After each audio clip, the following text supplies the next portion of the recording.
स्वीकार नहीं कर सकते हैं। एक व्यक्ति एक वोट जो हमारा मूल अधिकार है उसको वो स्वीकार नहीं कर सकते। सच्चाई है कि पिछले 11 सालों से एक वोट एक व्यक्ति एक वोट स्वीकार नहीं करते, वो नहीं स्वीकार करते। इस वजह से उस पर बार बार प्रहार करने का लेकिन सच्चाई क्या है? दोनों लोगों को लास्ट वार्निंग दे रहा हूँ, दोनों लोगों को लास्ट वार्निंग दे रहा हूँ। तुम सच्चाई बोलोगे लेकिन चुप रहोगे? रुक जाओ थोड़ी सुन लो भाई। पिछले 11 सालों से लगातार चुनाव आयोग जो है सवालों के कटघरे में, चाहे वो बात हो कि 12 छठी विधानसभा की निदानी का, आपने सुना होगा कि औसतन क्या होता है कि एक घर जो है वो एक गांव के अंदर होता है, लेकिन वहाँ पे चमत्कार हो गया, पूरा गांव एक घर में ही समा गया। 947 वोटर जो है एक ही घर में रजिस्टर्ड है। ये सवाल आपसे एक छोटा सा, आपने इस बारे में आपत्ति तो दर्ज कराई होगी? हमने इस पे लगातार सवाल पूछे। आप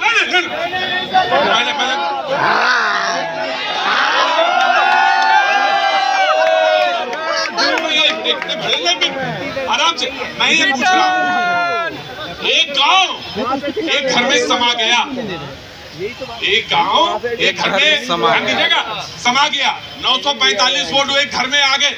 मैं पूछ रहा हूँ, इलेक्शन कमीशन कह रहा है आपसे बार बार आइए आइए आइए, आपने यहाँ पे कहा कि आपने ऑब्जेक्शन नहीं किया। अरे हमने इतनी बार ऑब्जेक्शन आपको याद है कि चुनाव आयोग ने प्रेस कॉन्फ्रेंस भी की थी, उनसे आप ऐसे ही सभी रिपोर्टर्स ने सवाल पूछा कि भैया ये जीरो एड्रेस क्या होता है। उस पर उन्होंने क्या कहा कि भैया उन्होंने बीजेपी मोदी जी के जो वो कैंपेन चलाते ना कि 2022 तक सबको पक्का घर मिलेगा, उसकी पोल खोल दी। कहा कि जब एक कोई इंसान, मुझे बात बताइए, आप पोल खोलने के लिए निकले हैं या चुनाव की प्रक्रिया को सुधारने निकले हैं, ये मुझे बताइए।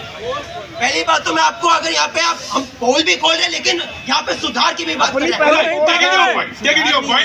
मैंने कहा कि 945 लोग अगर एक घर में आ गए, ये तो बड़ी जबरदस्त बात है भाई। और पूरा गांव अगर ऐसा कुछ नहीं है भाई, 12 छठी विधानसभा का इधर लोग हैं तो ऑब्जेक्शन आना चाहिए, उसको ऑब्जेक्शन रजिस्टर्ड करना चाहिए और ऑफ कोर्स रजिस्टर्ड करना।